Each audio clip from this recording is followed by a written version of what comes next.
Yeah, I'm doing that trick again. You break up the meat and you mold it on the side of the bowl. So it's like a meat bowl. I do this so that I can season the meat evenly. And I've done this with meatloaf and I'm doing it for burgers. I'm using Badia Complete. I'm using seasonal and, salt, pepper. I'm even going to use some Worcestershire sauce and A1 sauce. And, I do not take a lot of equipment out because then my daughter has to wash all that. We don't have a dishwasher. She is the dishwasher. So, don't take out some measuring spoons. I watch a TikToker. Really and truly, unless they're professionals on Food Network, I don't know why people are using little bowls and, for measuring spices. I guess for some people that's aesthetically pleasing, but that is a mess that I'm not going to make my daughter clean up. Okay, I didn't use seasonal. I used Lawry's, so I'm a liar. But when I use the sauce, the A1 and the Worcestershire, I just use the cap.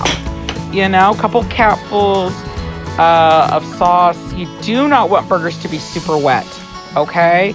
It's not like a meatloaf that's got, it's baked and then the breadcrumbs and the egg kind of soak it up and the eggs will souffle your meatloaf a little bit.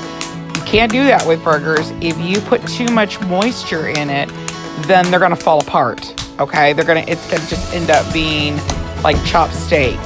You want these burgers to, make it on the grill.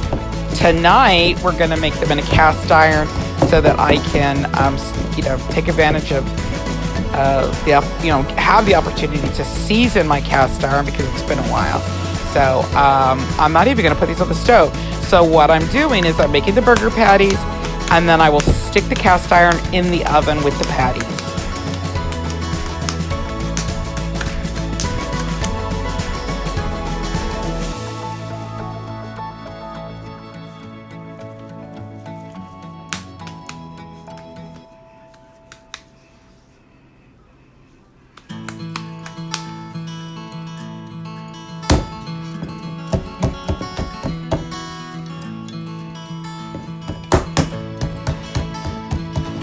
So I put a hole in the middle of the burgers. This trick actually works so that it doesn't shrink too much. I don't know but baby, what's the physics of this? Why does it work? Putting a hole in the burger. I don't know the physics, but Bear says he doesn't know what witchcraft this is, but okay, it works. The burgers will shrink down, but not to like little balls, okay? And that used to be my problem for years, is that I would start off with patties and I'd end up with meatballs. And again, the sauce is not inside the patty. I used very little A1 and Worcestershire, but I do like to baste my burgers with a little bit of sauce. My husband just loves my hamburgers, and I never really do it the same because I think the last time I made burgers, I used Heinz 57.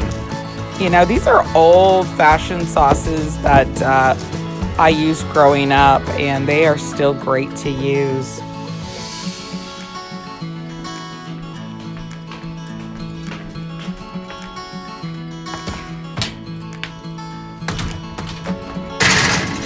For my little rinky-dinky oven, I bake these at 350 for about 40 minutes.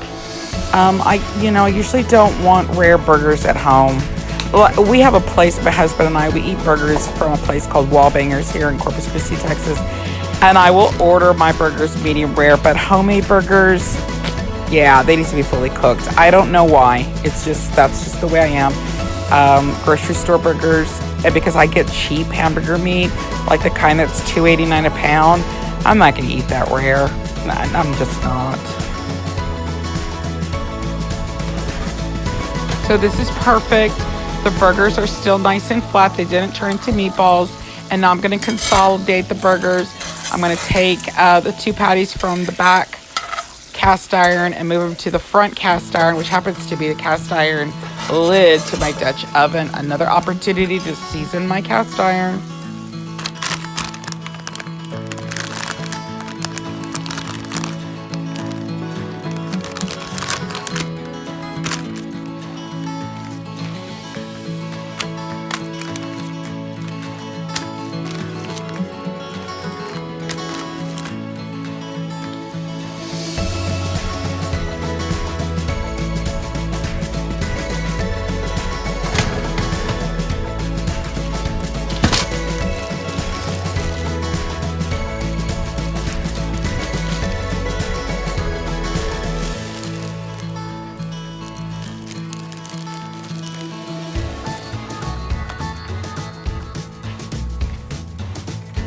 Babe, you want mustard?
Thank you for joining me on Hamburger Night. Don't forget to like and subscribe for more frugal meals.